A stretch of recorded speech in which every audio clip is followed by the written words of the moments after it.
and welcome back to my YouTube channel! So, since I posted a lot of vlogs na dito sa aking YouTube channel, so why not it's time to get to know me better, and nag-ready po ako ng 25 facts about me na hindi nyo pa rin alam hanggang ngayon na nag-vlog na ako. 1 year na ata, I think. Actually, I'm drinking an iced coffee right now. And itong tumbler na ito is a limited edition Blackpink tumbler from Starbucks.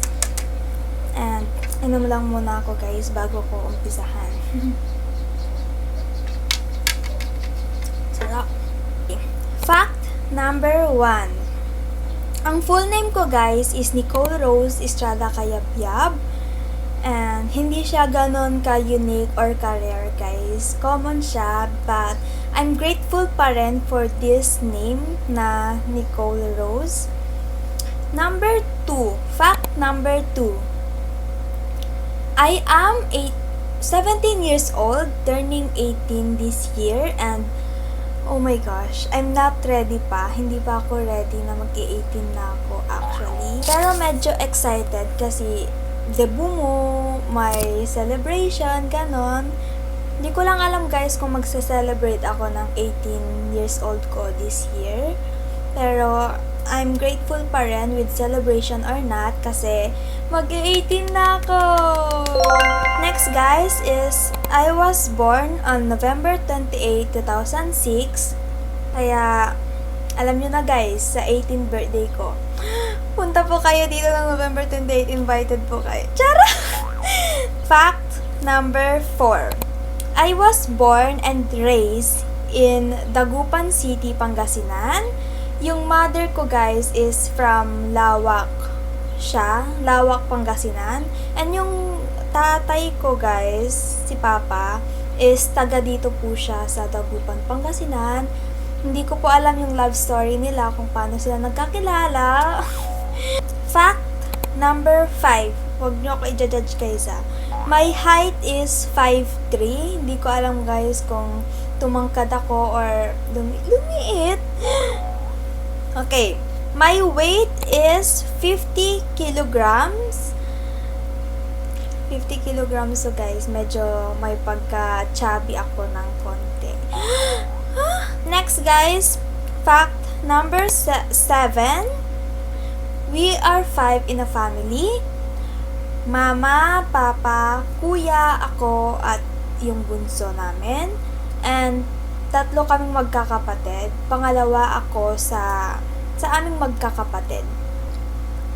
Fact number 8. I am studying at FINMA University of Pangasinan. And actually guys, ngayong senior high lang ako lumipat ng school kasi from grade 1 to grade 10 sa Lyceum Northwestern University ako nag-aral guys. Ganun ako ka-loyal sa Lyceum dati. Kasi doon nagtatrabaho si mama, kaya mas nababantayan niya kami pag doon kami nag-aral. And kaming 3 guys, doon na nag-aral. Si kuya lumipat lang sa Lyceum ng grade 5 siya. Hanggang ngayon na college na siya. Doon na siya magtatapos. And yung kapatid ko naman guys, si Princess, kung di nyo siya kilala. Ay kung kilala nyo siya, yung kapatid ko is from preparatory up until now na grade 7. And magtatapos siya doon ng grade 10. Fact number 9. I am an ABM student. Kasi ang kukunin ko in college is accountancy, and ang job na gusto ko naman is CPA lawyer. Yes. And I am interested rin sa business, kaya bahala na kung ano yung para sa akin talaga in the future. Next, fact number 10. Yung trabaho ni Papa is, I don't know, pero ano siya guys, parang employee siya sa bank. which is BDO. Then si mama naman is, principal siya ng senior high school department sa Lyceum Northwestern University, kung saan ako nag-aral dati. Fact number 11, watching K-drama and watching Watching K-drama and watching movie is my hobby. I don't know why guys, pero wala hobby ko talaga yung manood. Kahit saan man yan. Movie man or K-drama. Fact number 12. My favorite color is purple. Purple, yes. Favorite color ko po ngayon.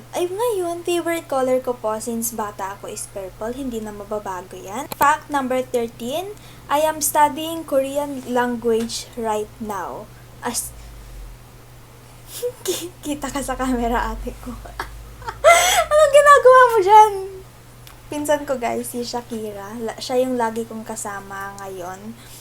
Kasi parehas kaming APM student, parehas kaming grade 11, and parehas kaming sa UPang nag-aaral, FINMA University of Pangasinan. And yun guys, I am studying Korean language right now. Actually, ini-start ko yung pag-i-study ko ng Korean language 4 years ago actually, pero umistop ako kasi may iba akong pinaplano sa buhay, may iba akong goal sa buhay. And ngayon, I'm back again to study Korean kasi Korea is my favorite country. Isa yan sa favorite country ko. Fact number 14 guys is I am an introvert. Yes po, opo. Introvert po akong tao. Pero kung nagka-close naman na tayo, diyan na lumalabas yung pagiging extrovert ko. Pero for now, since dumaan yung pandemic, lumabas yung pagiging introvert ko. Lumabas yung pagiging mahiyain ko kasi actually nag-i-stay lang ako dito sa bahay. Hindi ako lumalabas guys. So sorry tingin ako ng tingin doon kasi yeah, you know. Fact number 15 guys is I really love to dance. Kung nakikita niyo yung mga dance cover ko sa YouTube channel ko. Paano nga ba ako natuto sumayaw? It's because guys, yung mga around 2020, nag-start na dyan yung pagiging K-pop fan ko. And ang dami kong inistan na group actually. Kaya, ayun, na ko yung pagsasayaw ko. Kasi, wala akong ginagawa that time Kaya, nag-focus na lang muna ako sa pagsasayaw ko and of course sa study ko. Fact number 16. I am also an altar server dito sa simbahan namin. Malapit lang siya dito sa amin guys. And hindi halata no. Being an altar server is napabago yung buhay ko actually. Kasi yun nga, nagsisilbi ka sa altar and si Lord yung pinagsisilbihan mo, pinagsiserve mo, and nabago yung buhay ko. Next is fact number 17. My favorite Bible verse is Proverbs 3 verse 5 to 6. Trust in the Lord with all your heart and do not lean on your own understanding. In all your ways, acknowledge Him and He will make straight your path. Yan yung favorite na Bible verse ko guys. Fact number 18. My standard in a guy is, actually marami siya guys. Pero, yun. And ito yung hinahanap ko, isang lalaki. Sabihin ko ba? Kind, mabait, caring, thoughtful, generous, passionate about something in life. Next is, hindi umiinom. Isa yan sa standard ko sa lalaki, yung hindi umiinom talaga. Ayoko nang umiinom. Respects woman and being clingy. Clingy is my standard in a guy. Sabi nga nila guys, don't settle for less. And sana kayo rin sa mga babae dyan, may mga standard kayo sa lalaki. And dapat yung Yung lagi kayong pinapahalagahan, lagi kayong minamahal. Fact number 19. My favorite country to... Nabubulol ako. My favorite country to travel is South Korea, Hong Kong, Canada, and Japan. Yan yung top 4 na favorite kong country na pag-travel soon. Basta yun. Fact number 20.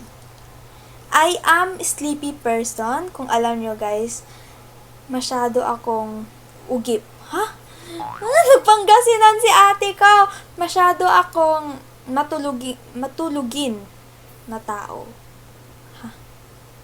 Basta yun, sa tuwing kagising ko, maya-maya, tulog ulit. Ganun akong tao talaga. Fact number 21. Favorite kong mag-food trip with friends kahit saan man yan. That's one of my goal talaga with my friends. Kung sino yung mga friends ko dyan, food trip tayo. Heart kayo sa akin.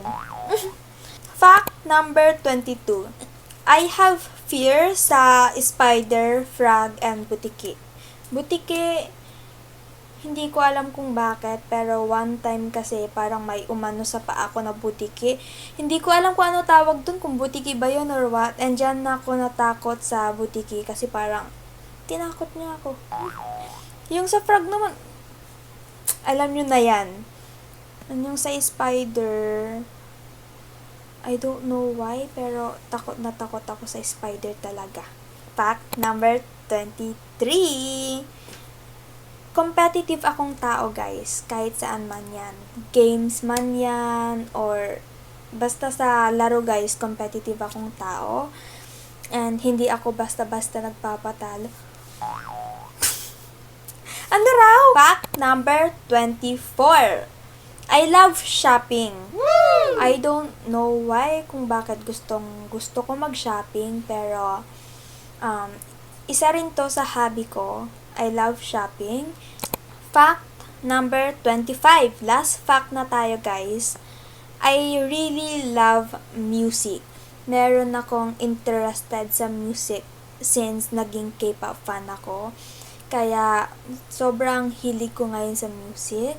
Especially yung mga tugtugan ni Taylor Swift, Bruno Mars. Diyan ako mahilig ngayon guys.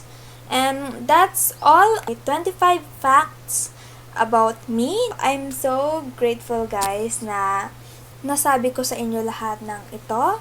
And dito ko na po tatapusin ang aking vlog. I will end this video na and stay positive and love yourself always. Bye! See you on my next vlog! Mwah!